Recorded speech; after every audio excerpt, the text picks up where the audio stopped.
The third book took a lot longer to write. I called it Practically Profound, Applying Philosophy in Everyday Life. It's sort of a panorama of what I had been doing as a teacher of undergraduates over a 40-year career span. It was published the summer after I retired. And over the years, and I'm not bragging, it's the way the world was. When I took my first job down at Furman in Greenville, there were two of us in the department.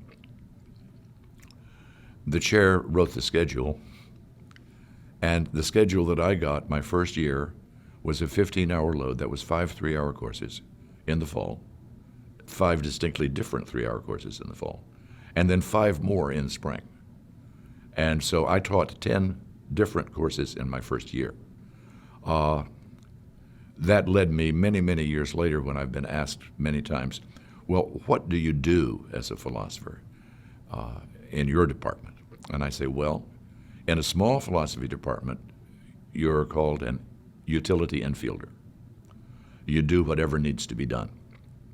So over the span of 2 years at Furman and 2 years before that teaching at UNC and 40 years teaching at Richmond, I taught just about every course in the curriculum, including aesthetics, including continental philosophy, and everything under the sun.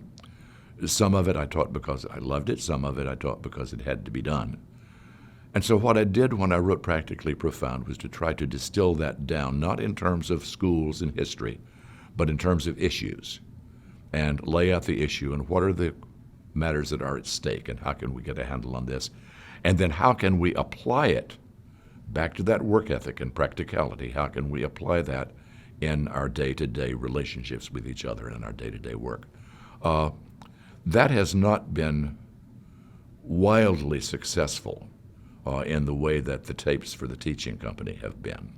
But it sees some steady sales, and I get very appreciative comments from it, but usually, and this tells me something, usually from adults who have picked it up and read it rather than from some teacher who has adopted it as a textbook. So I've been happy with those results, and then of course after that I got into the work for the teaching company, and that changed a lot of things.